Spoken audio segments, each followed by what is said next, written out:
स्थानीय निकाय चुनाव में कांग्रेस ने सिर्फ नगर निगम के चुनाव लड़ते वक्त ये दावा किया था कि इन चुनाव में वो बीजेपी का सुपड़ा साफ करने का काम करेगी, बीजेपी हराने का काम करेगी और बीजेपी की डबल इंजन की सरकार को बड़ा झटका देने का काम करेगी। भूपेंद्र हुड्डा और उदय भान की अगुवाई में कांग्रेस ने पूरी तैयारी के साथ ये चुनाव लड़ने का ऐलान किया था, लेकिन नामांकन खत्म होते ही 4 शहरों के अंदर कांग्रेस की हालत साफ तौर पर खराब होती नजर आ रही है, खस्ता नजर आ रही है, क्योंकि भूपेंद्र हुड्डा और उदय भान के तमाम दावों के बावजूद 4 शहरों में कांग्रेस सभी वार्डों में पार्षद के प्रत्याशी भी नहीं खड़े कर पाई और नगर निगम के मेयर में भी 3 सीटों के ऊपर कांग्रेस ने बीजेपी शाही नेताओं को टिकट देकर अपनी साख बचाने का प्रयास किया है। हम पहले बात करते हैं उन 4 शहरों की जहां पर कांग्रेस सभी वार्डों में प्रत्याशी भी नहीं चुन पाई है। वो कौन से 4 शहर हैं जहां पर कांग्रेस की हालत खस्ता नज़र आ रही है और उसको चुनावी नुकसान होता नज़र आ रहा है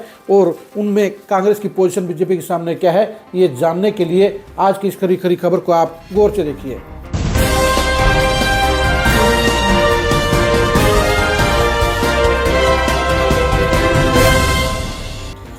हरियाणा में कांग्रेस एक बार फिर से मुश्किल में फंसती हुई नजर आ रही है, यानी छोटी सरकार शहर की सरकार के चुनाव में कांग्रेस की हालत खस्ता नजर आ रही है। खासतौर पर 4 शहरों में कांग्रेस के लिए हालात अच्छे नहीं हैं, क्योंकि इन 4 शहरों के अंदर कांग्रेस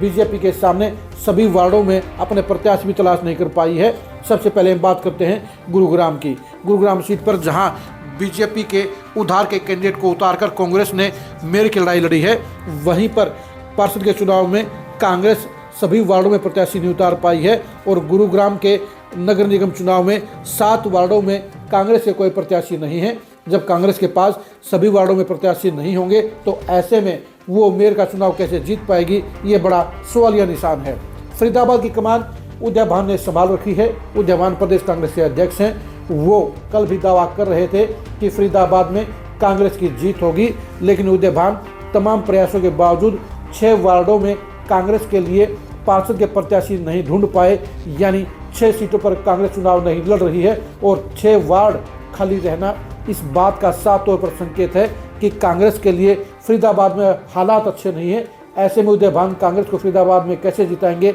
ये वो खुद ही बता सकते हैं। करनाल शहर को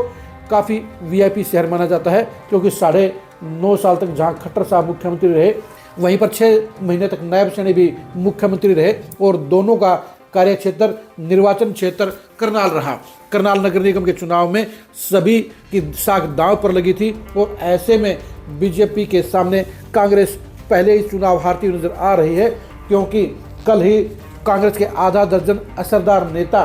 कांग्रेस छोड़कर बीजेपी ज्वाइन कर गए हैं, जिनमें त्रिलोचन सिंह जैसे बड़े चेहरे भी शामिल हैं और ऐसे में कांग्रेस के लिए मेयर का चुनाव जीतना जहाँ मुश्किल नजर आता है, वहीं पार्षद के चुनाव में भी कांग्रेस के पास करनाल में 7 वार्डों में प्रत्याशी नहीं है। यहाँ पर चुनाव जितवाने की जिम्मेदारी जहाँ हुड्डा समर्थकों के ऊपर लगी हुई थी, वहीं पर सबसे ज़्यादा सेंध भी हुड्डा खेमे में ही लगी है। ऐसे में करनाल में 7 वार्डों में कांग्रेस के प्रत्याशी नहीं होना इस बात की तरफ साफ तौर पर संकेत कर रहा है कि करनाल में नगर निगम के चुनाव में कांग्रेस की हालत कितनी खराब है।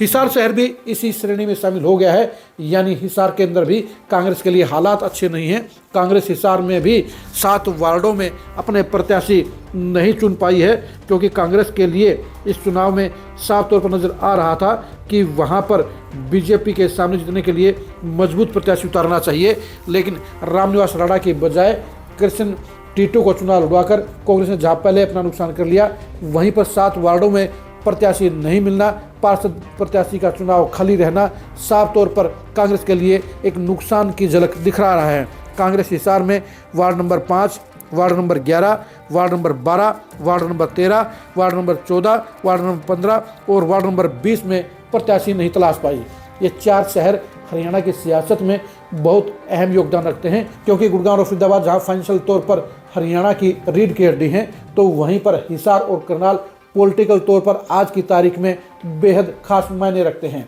और इन 4 शहरों में कांग्रेस के पास 1/3 से ज़्यादा वार्डों में पार्षद प्रत्याशी नहीं होना साफ तौर पर बता रहा है कि इस शहर की सरकार के चुनाव में कांग्रेस के ऊपर बीजेपी भारी पड़ रही है और एक बार फिर से कांग्रेस के लिए हालात खराब नजर आ रहे हैं। आप इन 4 शहरों में कांग्रेस की जीत की कितनी संभावना मानते हैं, कमेंट करके जरूर बताइए। बीजेपी को हराने के लिए क्या कांग्रेस आज की तारीख में मजबूत नज़र आ रही है, इसके बारे में भी अपनी राय दीजिए। कांग्रेस बीजेपी के सामने बार बार क्यों हार रही है, इसके बारे में भी कारण आप जरूर बताइए। आप हमारे फेसबुक पेज को फॉलो कीजिए, आप हमारे यूट्यूब चैनल को सब्सक्राइब कीजिए। नमस्कार।